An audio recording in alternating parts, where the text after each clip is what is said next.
Cancer is curable और not? Cancer ही कुछ चुनिंदा रोगों में से है जो क्यूरेबल है। बहुत सारे ऐसे पेशेंट्स या ऐसे केसेस कि जो लॉन्ग टाइम ट्रीटमेंट लेते हैं, महंगा ट्रीटमेंट लेते हैं, दे आर नॉट अलाइव। हमारा मानना है कि even in third fourth stage 50 to 70% of cancers बिल्कुल ठीक हो सकते हैं। लोगों को पता ही नहीं चलता कि वो किस बीमारी से जूझ रहे हैं। अगर कोई भी लक्षण 1 महीने से अधिक है और आम दवाइयों से ठीक नहीं हो रहा तो अपने डॉक्टर से बात कर लेनी चाहिए और कुछ अच्छी जांच करा लेनी चाहिए। एक पेशेंट थे, वो हमारे पास आए थे लगभग 8 साल पहले और उनका बड़ी आंत में कैंसर था। हमने जब स्कैन करके देखा तो 21 सेंटीमीटर का कैंसर था। वो हमको भी शुरू में लगता था कि यार ये बिल्कुल ठीक नहीं हो सकती। तो ऐसे हमने बहुत सब पेशेंट्स में हमने जब किया तो हमको एक्सपीरियंस हुआ कि नहीं, अगर हम भी मेहनत करें, घर वाले मेहनत करें, तो मैं ये तो नहीं कहता 100% पेशेंट्स, मगर काफ़ी सारे पेशेंट्स वो ठीक हो जाते हैं। क्या क्या लेटेस्ट टेक्नोलॉजीज आप दे रहे हैं, आपने कैसे उस तरह से अपने पेशेंट्स को ठीक किया है? ये CyberKnife S7 है, इससे बहुत ही एडवांस्ड तरीके से ट्रीटमेंट हो रहा है। जैसे इसमें रोबोटिक टेक्नोलॉजी है, आर्टिफिशियल इंटेलिजेंस है। हमारे वेलेंटिस में मेरठ में ही 500 से ज़्यादा लोगों ने ट्रीटमेंट करा लिया है। तो ये तो बहुत ज़्यादा कॉस्टली होगा, मतलब आम आदमी कैसे इलाज करा पाएगा? वाकई बहुत कॉस्टली है, इसीलिए बहुत सारे सेंटर्स उसको नहीं लगा पाते और बहुत सारे बड़े सेंटर्स भी नहीं लगा पाते क्योंकि उतनी वो रिटर्न ऑन इन्वेस्टमेंट देखते हैं, प्रॉफिटेबिलिटी देखते हैं। जो ये सेम ट्रीटमेंट जो US में होता है तो हम उसको लगभग 5 से 10% कॉस्ट में ही केवल हम अवेलेबल करा देते हैं। तो इसलिए अब हमारे पास इंडिया से नहीं, विदेशों से भी मेरठ में वेलेंटिस में बहुत सारे पेशेंट्स आ रहे हैं। लंबा इलाज लेने के कारण या अलग अलग हॉस्पिटल्स में जाने के कारण भी बहुत सारा पेन होता है जो पेशेंट्स को झेलना पड़ता है। ये जो हम नई टेक्नोलॉजी लाए हैं तो इसमें बहुत सारे पेशेंट्स का केवल 1 सिटिंग में या केवल 3 सिटिंग में या केवल 1 सप्ताह में पूरा ट्रीटमेंट हो जाता है। मतलब 5 दिन में, और कैंसर का इलाज मतलब आप 5 दिन कह रहे हो, हमारे पास एक दिन में हमने कैंसर का ट्रीटमेंट किया है। 1 दिन में बिल्कुल, जैसे मैं आपको अक्सर लोगों को लगता है कि अगर कैंसर हो गया है तो उसका इलाज भी संभव नहीं है, या इलाज है तो बहुत पेनफुल है, बहुत महंगा है। क्या वाकई में ये सारी चीज़ें हैं? इन सारी चीज़ों पर बात करने के लिए आज हमारे साथ हैं वेलेंटिस कैंसर हॉस्पिटल के डायरेक्टर डॉक्टर अमित जैन।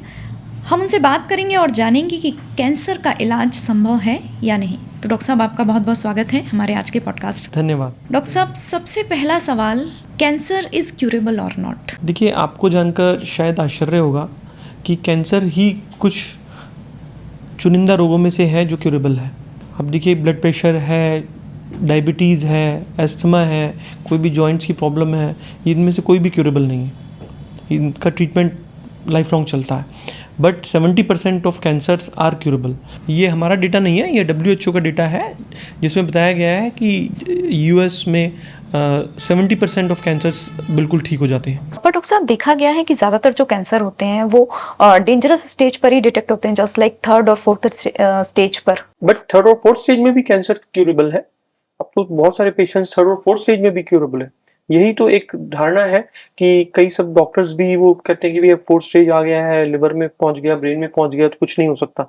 और पिछले 10 सालों में जो रिसर्च हुई है और जो नई टेक्नोलॉजी आई है, नई सब ड्रग्स हैं, immunotherapy, targeted therapy, even advance radiation therapy और इवन कई बार एडवांस सर्जरी भी, अगर कैंसर फैल जाता है हम कुछ केसेस में उसमें भी सर्जरी करते हैं। तो इन सब चीज़ों से 4th स्टेज में भी बहुत सारे पेशेंट्स बिल्कुल ठीक हो सकते हैं। ऐसा क्यों हुआ या देखा गया है कि वो सारे पेशेंट्स अलग अलग रिफ्यूज़ क्यों कर दिए? बहुत जगह ना वो कोई एडवांस टेक्नोलॉजी नहीं है। तो जैसे हमारे पास स्पेशल CyberKnife S7, ये इंडिया की first robotic radiation therapy technology हम लाए हैं। ओके, रोबोटिक मतलब रोबोट्स अब जो है वो कैंसर ट्रीटमेंट में भी एंट्री कर चुके हैं। बिल्कुल बिल्कुल। अच्छा। तो ये इसमें बल्कि आर्टिफिशियल इंटेलिजेंस भी है। तो जैसे अगर कैंसर ब्रेन में, लिवर में, लंग में फैल भी गया है, हम उसको भी टारगेट करके हम उसको ख़त्म कर देते हैं। तो ये लगभग 4th स्टेज कैंसर में बहुत कारगर आ रहा है। तो फिर डॉक्टर साहब, ऐसा क्यों हो रहा है कि बहुत सारे ऐसे पेशेंट्स या ऐसे केसेस आपके पास भी शायद आते होंगे कि जो लॉन्ग टाइम ट्रीटमेंट लेते हैं, महंगा ट्रीटमेंट लेते हैं और उसके बाद भी उन्हें फ़ायदा नहीं होता, वो दे आर नॉट अलाइव? देखिए, आपकी बात बिल्कुल ठीक है कि 100% तो अभी नहीं है ना। ऐसा नहीं है कि 100% पेशेंट्स बिल्कुल, कैंसर पेशेंट्स बिल्कुल ठीक हो जाते हैं, मगर हमारा मानना है कि even in third fourth stage 50 to 70% of cancers बिल्कुल ठीक हो सकते हैं। अगर प्रॉपर जो रिसर्च फाइंडिंग्स हैं, नई टेक्नोलॉजी है, अगर हम उसको जुडिशियसली यूज़ करें तो बहुत सारे पेशेंट्स में हमारा भी एक्सपीरियंस है जिनको सब जगह से मना कर दिया गया था, तो उनको बहुत ही वंडरफुल रिजल्ट्स आ रहे हैं। हम ये तो नहीं कहते कि 100% पेशेंट्स बिल्कुल ठीक हो जाएंगे, बट हमारे एक्सपीरियंस में 70% पेशेंट्स इवन इन 3rd और 4th स्टेज ठीक हो जाते हैं। तो अब विदेशों से भी पेशेंट्स आ रहे हैं, जैसे हाल ही में एक सूडान से एक पेशेंट आए थे, उनके ब्रेन में कैंसर फैल गया था, सब जगह से जवाब दे दिया था। ये भी देखा गया है डॉक्टर साहब कि अक्सर लंबा इलाज लेने के कारण या अलग अलग हॉस्पिटल्स में जाने के कारण भी बहुत सारा पेन होता है जो पेशेंट्स को झेलना पड़ता है। हाँ देखिए, अब तक कई सारी जो ट्रीटमेंट्स अवेलेबल थे, जैसे रेडिएशन थेरेपी था, वो लगभग 1.5-2 महीने का इलाज होता था, उसमें 35 से 40 सिटिंग्स तक होती थी। बट ये जो हम नई टेक्नोलॉजी लाए हैं, तो इसमें बहुत सारे पेशेंट्स का केवल 1 सिटिंग में या केवल 3 सिटिंग में या पूरे केवल 1 सप्ताह में पूरा ट्रीटमेंट हो जाता है। रियली? बिल्कुल। मतलब कैंसर के लिए ये पॉसिबल है? या बिल्कुल। जैसे amazing. मैं आपको एग्जांपल देता हूँ कि हमारे इवन दिल्ली के रहने वाले एक पेशेंट से, उनकी 74 ईयर्स एज थी, उनको लंग कैंसर था। सब जगह उनको बताया था कि रेडिएशन करना पड़ेगा, कीमो करना पड़ेगा, 1.5-2 महीने का ये इलाज है, उसके बाद और भी इलाज चलेगा। तो उनके एक छोटे भाई उनको लेकर आए हमारे पास और हमने उनका ट्रीटमेंट किया। सिर्फ 5 दिन में हमने उनका रेडिएशन किया और अब 1.5 साल से ऊपर हो गया, बिल्कुल ठीक है। पेट स्कैन होता है उनका, नॉर्मल रूटीन चेकअप। मैं पहले तो यहाँ आपको थोड़ा सा रोकना चाहूँगी, क्योंकि मैं खुद को रोक नहीं पा रही। मतलब 5 दिन में और कैंसर का इलाज, मतलब it's amazing, how can it possible? या वही हम आपको बताना चाहते हैं कि देखिए, बहुत सारी चीज़ें जो बिलीव नहीं हो सकती थी, ये वो हो रही हैं। आप 5 दिन कह रहे हो, हमारे पास एक दिन में हमने कैंसर का ट्रीटमेंट किया। एक दिन में? बिल्कुल। जैसे मैं आपको मतलब जैसे मैं आपको बताता हूँ, एक हमारे पे कलकत्ता से एक पेशेंट आए थे, उनके दोनों किडनीज में कैंसर था। तो नॉर्मली अगर एक किडनी में होता है तो सर्जरी कर देते हैं और वो ठीक हो जाता है। तो सब डॉक्टर्स ने उनको, इंडिया में उन्होंने कई जगह दिखाया, तो सब ने कहा कि आप दोनों किडनीज निकलवा लो और फिर डायलिसिस पे आपका जो भी 2-3 साल निकलेंगे आप कर लो। तो वो यूएस गए, तो यूएस में उनको कहा कि नहीं, आप साइबर नाइफ रेडिएशन 7 से आप करवाओ, वो भी इंडिया में कहीं आई है, आप पता करिए, तो वो बेस्ट ट्रीटमेंट रहेगा, उसमें सर्जरी की भी ज़रूरत नहीं पड़ेगी। तो वो आए हमारे पास और हमने उनका एक ही सिटिंग में, एक दिन में ही दोनों किडनीज पे रेडिएशन से ट्रीटमेंट किया और अब उनको लगभग 20 महीने हो गए हैं और अभी वो रिसेंटली आए थे, उनका बिल्कुल सब पेट स्कैन बिल्कुल ठीक है। और वो भी बिलीव नहीं कर पाते, क्योंकि उन्होंने सोच लिया था कि अब सारी लाइफ उनको डायलिसिस पे रहना पड़ेगा और कितना लाइफ रहेगा, और अब वो उनका कैंसर भी बिल्कुल ठीक है और वो बिल्कुल ठीक है। अमूमन अभी तक तो मैं सिर्फ सुनती थी कि मेरठ में बहुत अच्छे ट्रीटमेंट्स होते हैं, बट कैंसर जैसा एक इतनी बड़ी बीमारी का जिसे सुनकर लोग अमूमन कहते हैं कि अब नहीं बचेंगे, और आप इतनी आसानी से उसका इलाज कर रहे हैं, मतलब कैसे? और ये थोड़ा सा आप मुझे बताइए।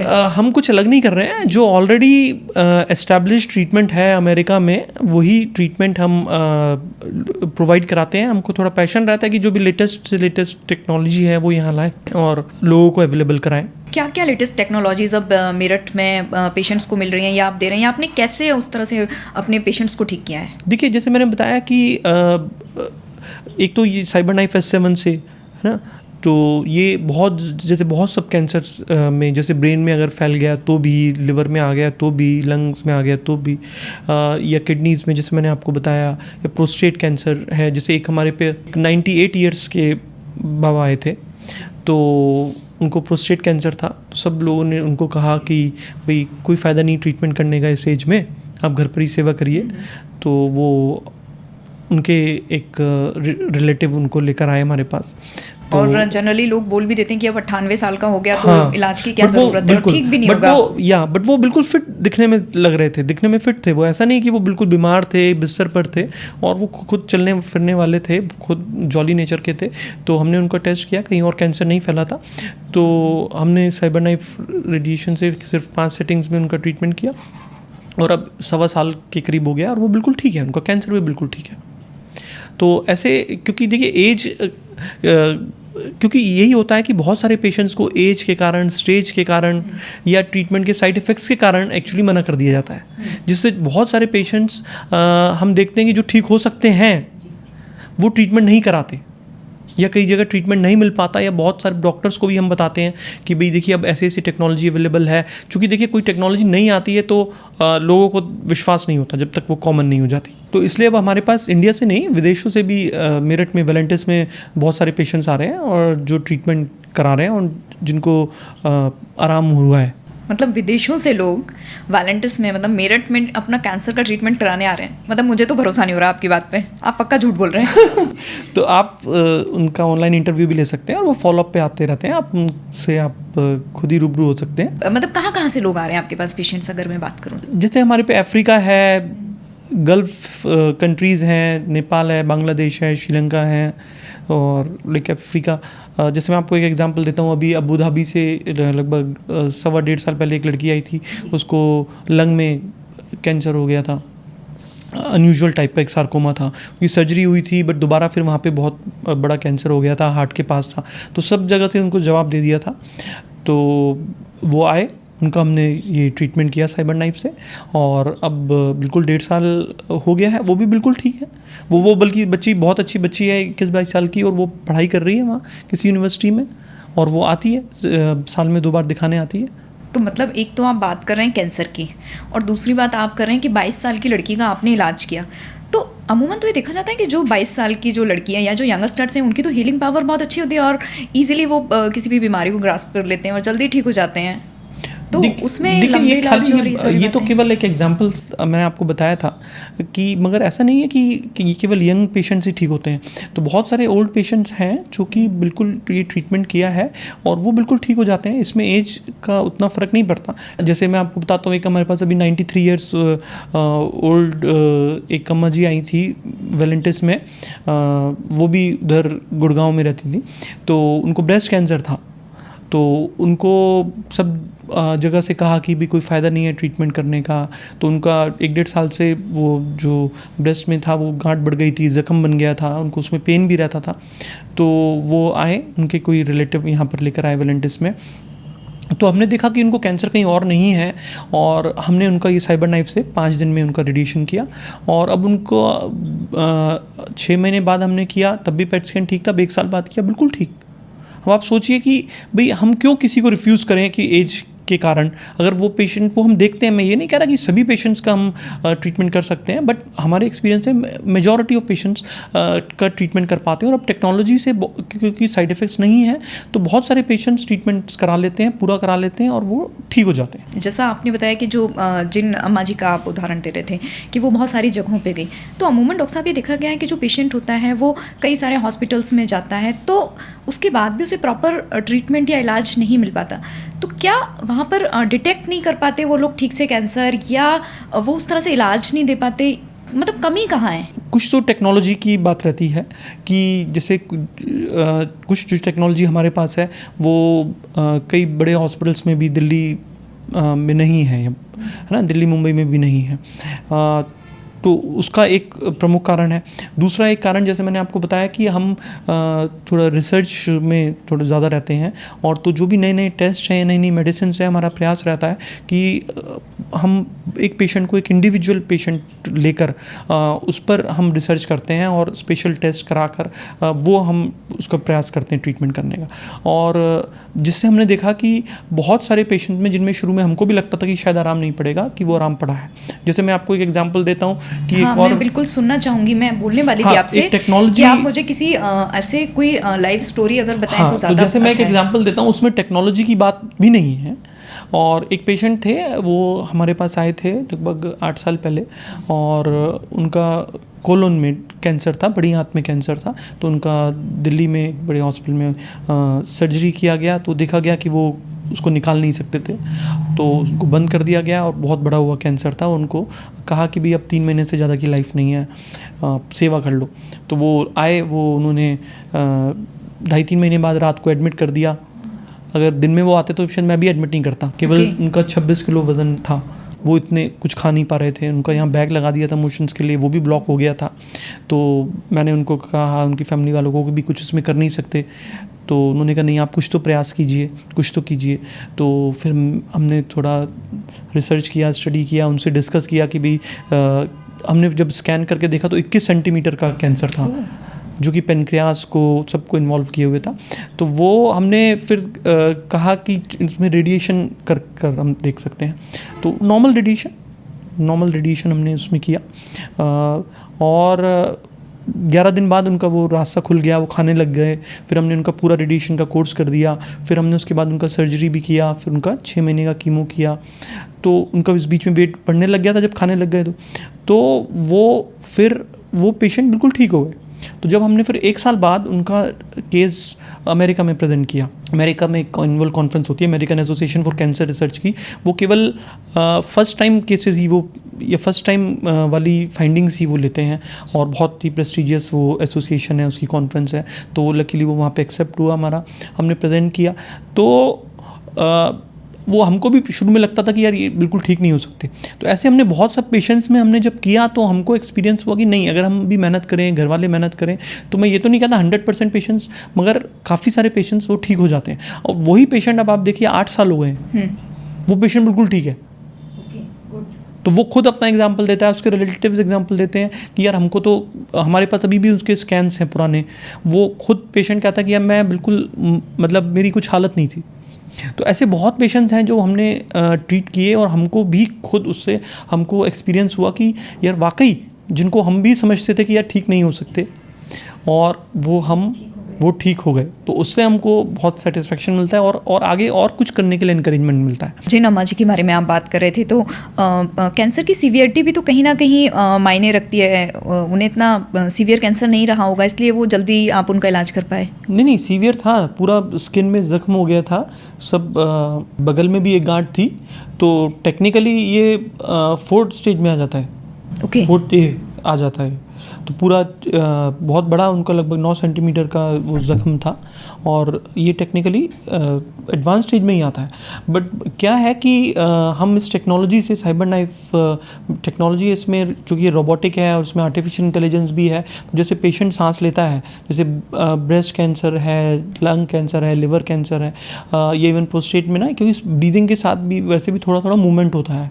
तो ये क्या करता है कि आर्टिफिशियल इंटेलिजेंस से ब्रीदिंग मूवमेंट डिटेक्ट करता है, और रोबोट भी जब रेज आती हैं तो रोबोट भी उसी पैटर्न में एग्जैक्टली सांस लेता है। ओके। तो रोबोट, हम वही कहते हैं कि रोबोट भी सांस लेता है पेशेंट के साथ। तो जो आसपास जो नॉर्मल टिश्यू है, नॉर्मल ऑर्गन्स है, वहाँ पर बिल्कुल भी डोज नहीं जाता है। तो जिससे कि हम पूरा अच्छा डोज वहाँ पर ट्यूमर पे, कैंसर पे दे पाते हैं, जिससे वो कैंसर ख़त्म हो जाता है। पहले ये पॉसिबल नहीं हो पाता था। तो दिस इज़ द थिंग। तो इसमें ऐसा नहीं है कि केवल ये अर्ली स्टेज कैंसर्स में या छोटे कैंसर्स में ही होता है। हाँ, पहले के कुछ मॉडल्स थे साइबर नाइफ के जो केवल बहुत छोटे ट्यूमर्स ही कर पाते थे, मगर ये जो है इससे हम बहुत बड़े बड़े ट्यूमर्स भी हम इससे कर पाते हैं, और जो कि बहुत एक्यूरेसी से, सब मिलीमीटर एक्यूरेसी से हम इसमें रेडिएशन डोज देते हैं, और जो बिल्कुल ठीक हो जाता है। और ये एक्चुअली इसीलिए इसको रेडियो सर्जरी बोलते हैं, क्योंकि काम ये सर्जरी की तरह करता है, बट सर्जरी है नहीं है, है ये रेडिएशन। तो इसीलिए इसको रेडियो सर्जरी बोला जाता है। और बात रही सीवियरिटी की, तो मैं आपको एक और केस बताता हूँ। साउथ सूडान से हमारे पास एक पेशेंट आए थे। तो उनका एज लगभग 74 ईयर्स एज थी। उनको लंग कैंसर था, और वो ब्रेन में भी पहुंच गया था। ब्रेन में उनको 3 गांठें थी, और एक जो गांठ थी बिल्कुल ब्रेन स्टेम में थी, जो कि पूरा ब्रेन को, बॉडी को कंट्रोल करता है। तो उनको सब जगह कहा था कि भाई ज़्यादा कुछ नहीं कर सकते हैं, और आप एक नॉर्मल रेडिएशन 10 सेटिंग्स वाला होता है, उससे जो भी 4-6 महीने लाइफ रहेगी वो उतना ही काम चल पाएगा। पेशेंट बिल्कुल, उसका एक तरफ हाथ पाँव बिल्कुल चल नहीं पाता था। तो वो आए, हमने उनको कहा कि कोई घबराने की बात नहीं है, वैसे चूँकि ये 4th स्टेज है, ब्रेन में भी पहुंच गया है, मगर कोई घबराने की बात नहीं है। और हमने उनका साइबर नाइफ से रेडिएशन किया, उनका 3 सेटिंग्स में उनका पूरा रेडिएशन हो गया।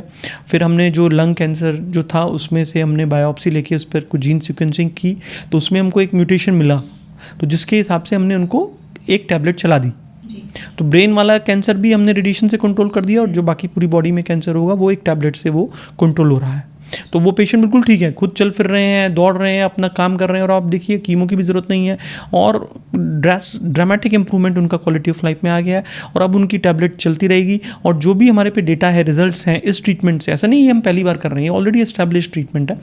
तो इससे इट इज़ एक्सपेक्टेड कि वो एटलीस्ट 5-7 साल आराम से रहेंगे, अपनी नॉर्मल लाइफ वो कर सकते हैं। तो देखिए, टेक्निकली 4th स्टेज कैंसर है, ब्रेन में पहुँच गया है, मगर ऐसे ही जैसे यूजुअली होता है, बहुत सारे डॉक्टर्स ने, बहुत सारे बड़े हॉस्पिटल्स में भी डॉक्टर्स ने कहा कि भाई अब ज़्यादा लाइफ नहीं है, आप घर पर सेवा कर लो, या जो भी होगा आपका कुछ ही टाइम निकल पाएगा।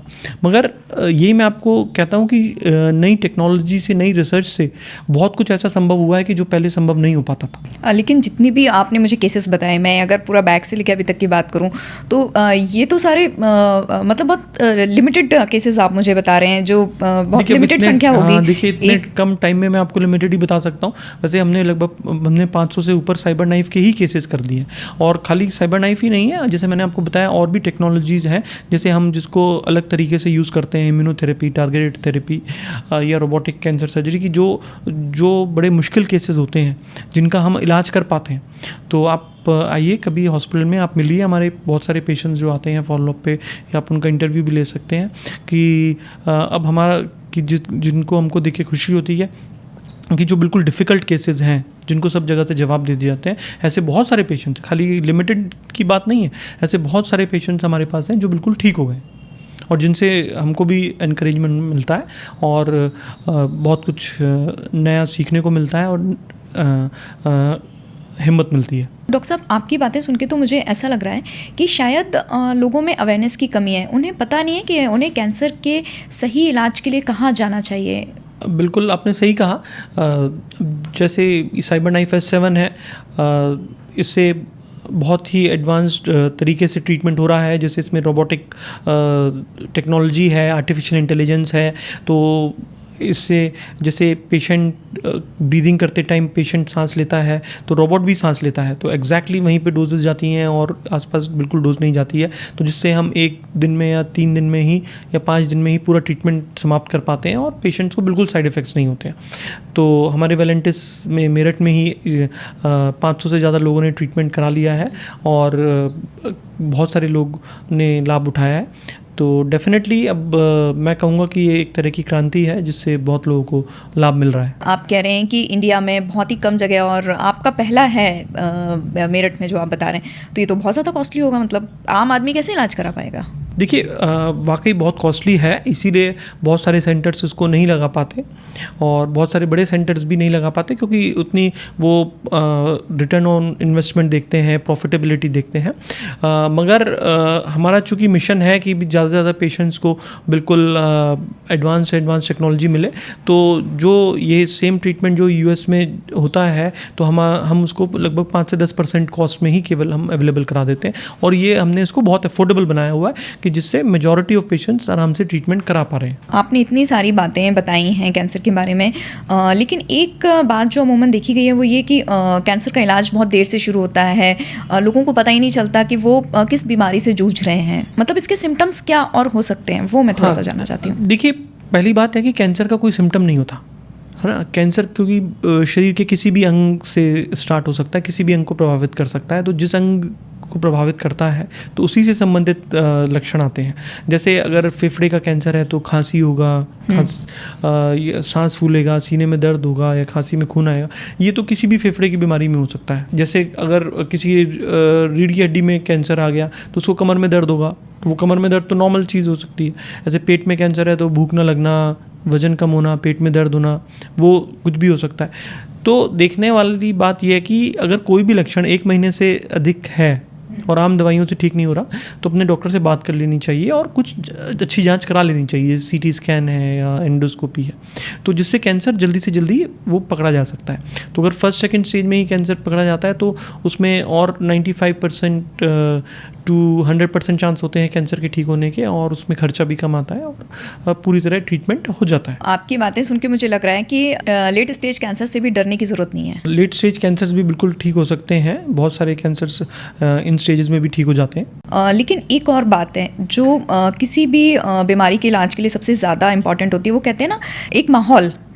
तो कैंसर हॉस्पिटल्स का माहौल भी कहीं ना कहीं मायने रखता है, तो उसको लेकर आप लोग कितना काम कर रहे हैं? हाँ, बिल्कुल आपने सही कहा। तो हमने इस चीज़ को बहुत ध्यान में रखकर ही हमने पूरा हॉस्पिटल डिज़ाइनिंग किया है और पूरा ग्रीनरी और खुला हमने माहौल रखा है, और भी सब जो हमारे जैसे डे केयर, कीमोथेरेपी रूम्स हैं, रेडिएशन लाउंजेस हैं, तो हमने बिल्कुल उसमें ऐसा थोड़ा अलग हटकर हमने किया है कि पेशेंट्स को कोई टेंशन वाला माहौल ना लगे और उनको खुद मतलब एक पॉजिटिव एनर्जी रहे और सारी उनको काम सब वाइब्स रहें, और डेफिनेटली इससे पेशेंट्स में इम्यूनिटी और उसका अंदर का जो एनर्जी है वो डेफिनेटली पॉजिटिव होती है, जो कि कैंसर से लड़ने में हेल्प करता है। तो मुझे लगता है कि दवा से पहले आप लोग माहौल से मतलब उसकी काफ़ी बीमारी ठीक कर देते हैं। बिल्कुल, हमारा प्रयास रहता है कि हर तरह से अपने सारे प्रयास किए जाएं जिससे कि कैंसर जैसी बीमारी से लड़ा जा सके और उसे ख़त्म किया जा सके। सर, आपकी बातें सुन के मुझे बहुत तसल्ली हुई, बहुत हिम्मत मिली कि कैंसर इज़ क्यूरेबल और इसका इलाज संभव है।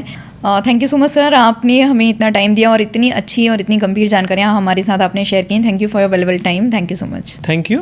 मुझे उम्मीद है कि आपके इस पॉडकास्ट से काफ़ी लोगों को लाभ मिलेगा। Thank you. तो दोस्तों, कैंसर से डरने की नहीं बल्कि लड़ने की ज़रूरत है, और ज़रूरत है कि आप इलाज के लिए कहाँ जा रहे हैं, सही जगह पर इलाज के लिए जाएं, और वॉलंटियर्स है तो मुमकिन है।